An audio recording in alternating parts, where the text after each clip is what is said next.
दोस्तों नमस्कार। खोज खबर लाइव में आपका स्वागत है। मैं हूं मनोज प्रियदर्शी।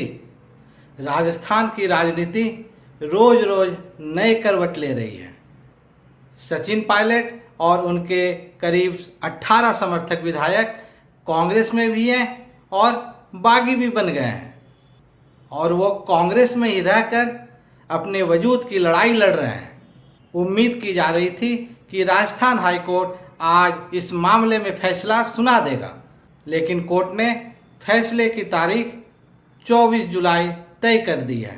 साथ ही विधानसभा स्पीकर को भी यह आदेश दिया है कि वो 24 जुलाई तक इन विधायकों पर कोई कार्रवाई ना करें। कुल मिलाकर बड़ी ही दिलचस्प स्थिति पैदा हो गई है। ये देश का ऐसा पहला मामला है जिसमें अजीब तरह का संवैधानिक संकट खड़ा हो गया है। पायलट समर्थक कोर्ट में दलील दे रहे हैं कि हम तो पार्टी में ही हैं, हमने तो बगावत भी नहीं की है, हमारा सवाल तो सिर्फ नेतृत्व पर है, यानी अशोक गहलोत पर। तो ऐसे में हमारे ऊपर दल बदल कानून कैसे लागू हो सकता है? बात तो सही भी है। ऐसा मामला आज तक सुप्रीम कोर्ट में भी नहीं आया था। ऐसे में हाई कोर्ट भी कोई हड़बड़ी में नहीं है और वो पूरी स्टडी कर ही फैसला सुनाना चाहता है ताकि ये फैसला एक नज़ीर बने। फैसला चाहे सीएम अशोक गहलोत या स्पीकर के समर्थन में आए या फिर सचिन पायलट के समर्थन में, सुप्रीम कोर्ट जाना तय है। क्योंकि जब भी संवैधानिक संकट खड़ा होता है तो मामला सुप्रीम कोर्ट ही जाता है और वहीं से इसका निष्कर्ष भी निकलता है। जैसे जैसे दिन बीतते जा रहे हैं, सीएम गहलोत का हमला सचिन पायलट पर तेज होता जा रहा है। उन्होंने तो सचिन पायलट को नकारा और निकम्मा तक बोल दिया। अब परिस्थितियां जैसी पैदा हो गई है, इससे यही लग रहा है कि अब कांग्रेस नेतृत्व भी सचिन पायलट को मनाने नहीं जा रहा है या मनाने की कोशिश नहीं कर रहा है। हालांकि राजनीति है, कभी भी कुछ भी हो सकता है और अब हाईकोर्ट से चूंकि 3 दिन का समय मिल चुका है तो ऐसे में ये भी एक उम्मीद जताई जा रही है कि दोनों आपसी सुलह की कोशिश कर सकते हैं। हालांकि इसकी संभावना अभी बेहद कम दिख रही है, लेकिन फिर वही बात, राजनीति है, सियासत है, कुछ भी संभव है। लेकिन इन सब के बीच जो सबसे महत्वपूर्ण बात है वो ये कि जनता का पैसा पानी में बहाया जा रहा है। जी हाँ, कैसे? मैं आपको इस बात को उदाहरण के साथ समझाने जा रहा हूँ। गहलोत समर्थक करीब 109 विधायक जयपुर के 5 स्टार होटल फेयरमाउंट में 12 जुलाई से रुके हुए हैं। दिल्ली से आए कांग्रेस के कुछ पदाधिकारी और राजस्थान के पदाधिकारियों को भी मिला लें तो करीब 116 लोग इस होटल में रुके हैं। इस होटल का किराया लोअर लिमिट करीब 17,000 और अपर लिमिट 19,500 के आसपास है। अब इन गहलोत समर्थक विधायकों और कांग्रेस के पदाधिकारियों को यहाँ रहते आज करीब 10 दिन पूरे हो चुके हैं। अब मान लें कि एक कमरे में 2 लोग ठहरे हुए हैं तो भी 58 कमरे हुए। अब 19,000 के हिसाब से 58 कमरों का एक दिन का किराया करीब 11 लाख रुपए और 10 दिन का किराया 1 करोड़ 10 लाख रुपए हो चुके हैं।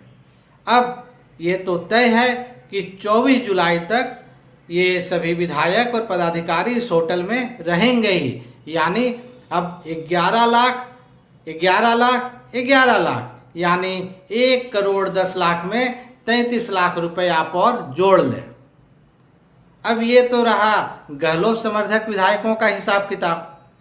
अब यही स्थिति पायलट समर्थक विधायकों के साथ भी है। सचिन पायलट और उनके करीब 18 समर्थक विधायक मानेसर के आईटीसी ग्रैंड होटल में 10-11 जुलाई के आसपास से रुके हुए हैं। इस होटल में एक कमरे का किराया आम दिनों में 20 से 25 हजार रुपये होता है, लेकिन अभी चूंकि कोरोना संकट चल रहा है तो ये ऑफ सीजन है और किराया कम है। अब मान लें कि यहाँ का एक कमरे का किराया अभी 15,000 रुपये है तो 19 विधायकों के लिए 10 कमरों की ज़रूरत है। अब 10 कमरों का एक दिन का किराया करीब 1.5 लाख रुपए होता है और 11 दिन का 16.5 लाख रुपए, और 3 दिन वो यहाँ पर और रुकेंगे जब तक हाईकोर्ट का फैसला नहीं आ जाता है।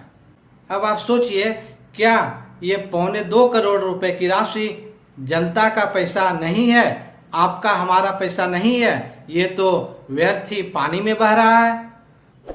इतना ही नहीं, इस मामले में हरीश साल्वे, मुकुल रोहतगी, अभिषेक मनु सिंघवी जैसे बड़े बड़े दिग्गज लॉयर पक्ष रख रहे हैं, सुनवाई कर रहे हैं। इनकी एक दिन की हेयरिंग की फीस 40 लाख 50 लाख रुपए होती है, तो वो भी तो पैसे पानी में जा रहे हैं। एक और महत्वपूर्ण बात पर आप गौर करें। गहलोत समर्थक कांग्रेस विधायक मलिंगा ने सचिन पायलट पर बड़ा आरोप लगाते हुए कहा कि उन्हें भाजपा में शामिल होने के लिए पायलट ने 35 करोड़ रुपए का ऑफर दिया था। 35 करोड़ रुपए, एक विधायक की फीस, एक विधायक को भाजपा में शामिल कराने के लिए 35 करोड़। हालांकि सचिन पायलट ने इसे इनकार कर दिया और इसे अपनी छवि खराब करने की साजिश करार दिया। कुछ ऐसे ही आरोप मध्य प्रदेश के मामले में दिग्विजय सिंह ने भी लगाए थे। उन्होंने कहा था कि शिवराज सिंह चौहान, नरेंद्र सिंह तोमर यानी भाजपा की ओर से एक एक कांग्रेस विधायक को 25-25 करोड़ रुपए दिए गए। ये पैसे कहां से आ रहे हैं? क्या ये पैसे पेड़ पे उगते हैं? पैसे तो आपके और हमारे ही हैं। आप किसी भी पार्टी के समर्थक हो सकते हैं, लेकिन इससे आप कैसे इनकार कर सकते हैं कि ये हमारे खून पसीने के कमाई के पैसे हैं जो हम लोग टैक्स के रूप में देते हैं और सरकार इस तरह इसे बर्बाद करती है, उड़ाती है। तो क्या देश की जनता को इसके खिलाफ आवाज बुलंद नहीं करनी चाहिए? अगर आज की युवा राजनीति इस तरह पैसों पे बिकेगी, चलेगी, तो देश का भला कैसे हो सकता है? दोस्तों, इस पर विचार कीजिए और अपनी राय कमेंट बॉक्स में ज़रूर दीजिए। आपसे निवेदन है कि खोज खबर लाइव चैनल को सब्सक्राइब जरूर कर लें और घंटी का बटन भी दबा दें। धन्यवाद। जय हिंद, जय भारत।